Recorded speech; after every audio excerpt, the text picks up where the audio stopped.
Hello students, तो आज हम क्लास 7th का एक्सपोनेंट्स एंड पावर्स चैप्टर शुरू करने जा रहे हैं। ठीक है, तो बहुत ही इजी चैप्टर है। एक बार आपको ट्रिक पता लग गई, ठीक है, तो देखो सबसे पहले अब हमारे पास एक्सपोनेंट्स एंड पावर्स क्या चीज़ है। ठीक है, अगर जैसे मैं लूँ यहाँ पे -5 रेज टू पावर 6।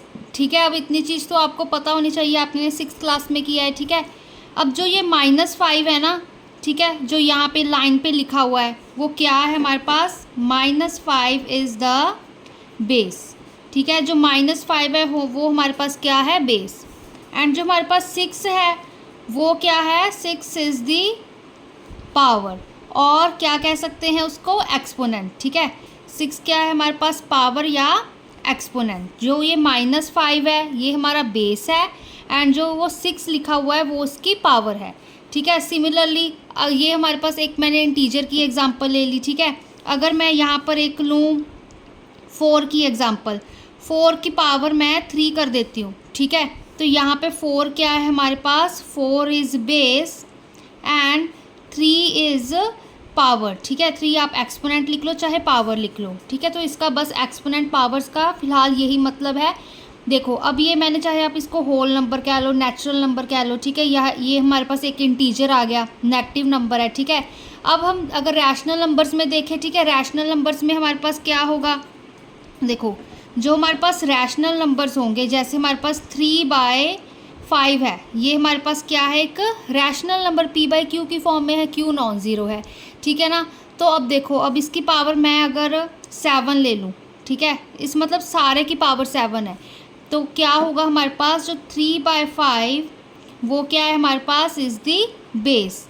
ठीक है, एंड 7 इज़ दी, हमारे पास जो 7 होगा वो हमारे पास एक्सपोनेंट होगा। ठीक है ना, अब इस चीज़ को अगर हम ओपन करके लिखें वो कैसे लिख सकते हैं, ये 7 है, ठीक है, ये 3/5 का कॉमन पार्ट है, दैट मीन्स हम इसको लिख सकते हैं ऐसे, पहले 3 raise to power 7 upon 5 raise to power 7। ठीक है, इसको हम ऐसे लिख सकते हैं। तो ये इवेंचुअली हमारे पास 3/5 होल रेज टू पावर 7, यही मतलब है इस चीज़ का। ठीक है, जो 3/5 की होल पावर 7 है उसको हम न्यूमरेटर में हम, ठीक है, 7 लगा सकते हैं, डिनोमिनेटर में लगा सकते हैं। फर्दर अब इसको अगर देखना हो तो हम कह सकते हैं कि 3 एंड हमारे पास हमने यहाँ पे 5 लिया था ना, तो 3 एंड 5 आर बेस। अगर हम अलग अलग देखें, ठीक है, न्यूमरेटर डिनोमिनेटर में, वैसे ये हमारे पास पूरा रैशनल नंबर है, एक जनरल एग्जांपल दे रही हूँ। ठीक है, तो 7 हमारे पास पावर हो गई। ठीक है, अगर मैं कुछ एक और एग्जांपल लूँ, ठीक है, 4/3 ले लेते हैं।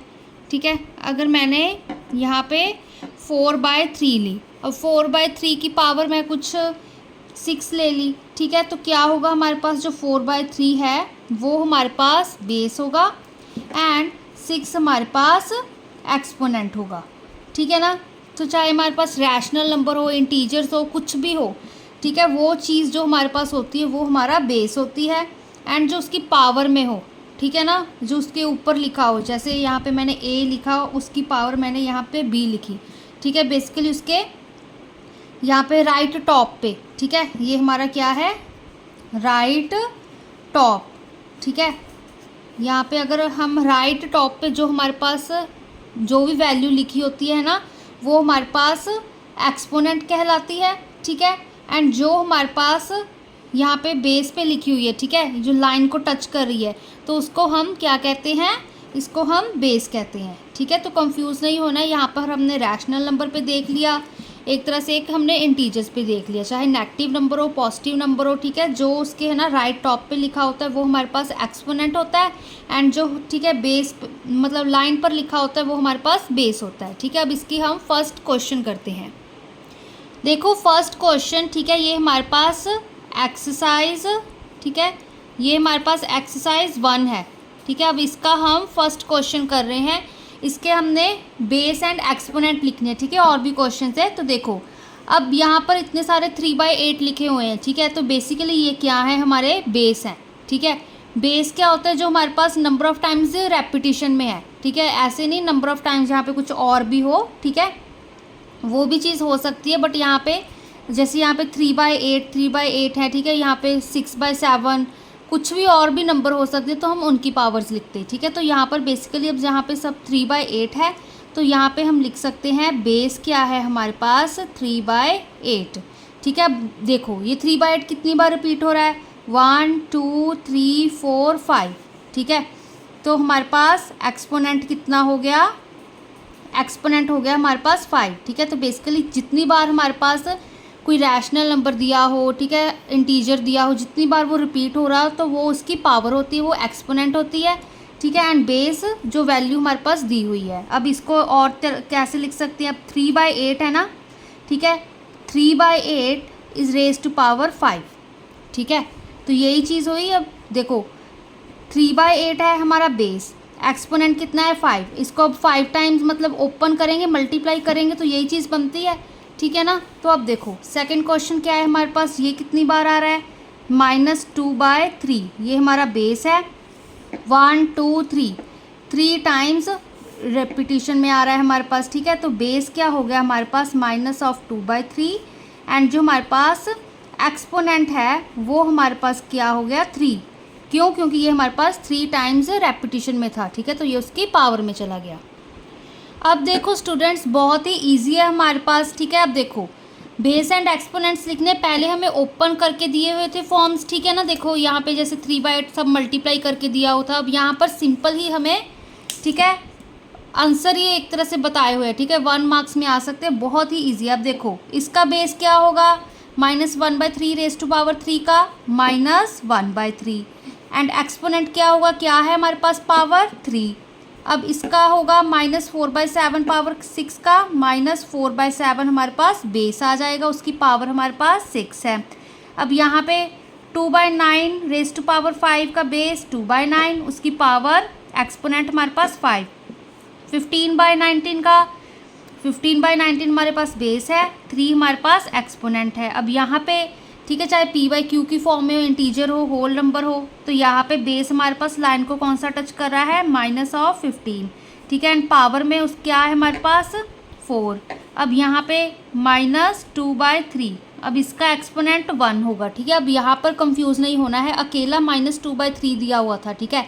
अब किसी की पावर में कुछ भी ना दिया हो, ठीक है ना, तो उसकी पावर 1 ही होती है, ठीक है ना। जैसे अब यहाँ पर देखो एक एग्जांपल और दे देती हूँ यहाँ पर ही, ठीक है। अब यहाँ पे अकेला मैंने 2 लिखा है, तो ठीक है इसकी पावर हमारे पास 1 ही होगी, ठीक है। जैसे 3 लिख दिया, 9 लिखा, इनकी भी पावर क्या है हमारे पास 1 ही है, ठीक है ना। क्योंकि अगर देखो यहाँ पे किसी की पावर अगर हमारे पास 0 हो, ठीक है, वो हमारे पास क्या हो जाता है 1, ठीक है। किसी भी चीज़ की पावर 0 हो तो उसका आंसर 1 आता है। तो यहाँ पर अगर किसी के पावर में कुछ भी ना लिखा हो, ठीक है, जैसे अब यहाँ पर अकेला -2/3 लिखा हो, तो ये तो 1 अभी अभी लिखा है मैंने, ठीक है। कुछ भी ना लिखा हो, जैसे अगर यहाँ पे मैंने 6/7 लिख लिया, अब यहाँ पे कुछ भी नहीं लिखा है, दैट मीन्स इसकी सबकी सारे की पावर 1 है, ठीक है। अदरवाइज़ अगर 0 हो तो मेंशन करी होगी, यहाँ पे 0 है, 6 है, 4 है, 3 है। अगर कुछ भी मेंशन नहीं किया हो दैट मीन्स उसकी पावर 1 है हमारे पास, ठीक है। तो यहाँ पर भी उसका एक्सपोनेंट 1 आ गया, बेस हमारे पास -2/3 आ गया।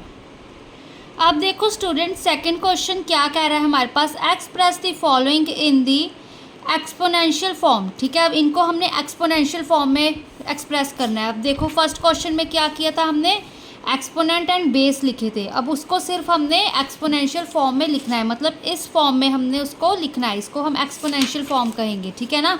तो देखो अब यहाँ पे बेस क्या है हमारे पास 5/6, तो 5/6 कितनी टाइम्स रिपीट हो रहा है 2 टाइम्स, तो ये इसकी एक्सपोनेंशियल फॉर्म बन गई, इसको हम एक्सपोनेंशियल फॉर्म कहते हैं, ठीक है ना।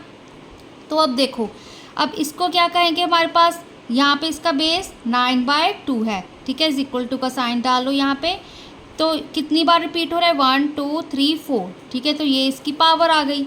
अब देखो -7/8 बेस है यहाँ पर, ठीक है ना, तो ये कितनी बार 3 टाइम्स रिपीट हो रहा है, ठीक है। अब देखो -1/2, अब ये -1/2 कितनी बार रिपीट हो रहा है 1 2 3 4 5 टाइम्स, ठीक है। तो -1/2 की एक्सपोनेंशियल फॉर्म आ गई, -1/2 रेज टू पावर 5। अब यहाँ पे 1.8 कितनी टाइम्स रेपिटेशन में है, 1 2 3 4 5 6 7 7 टाइम्स, तो ये 1.8 की एक्सपोनेंशियल फॉर्म आ गई, ठीक है।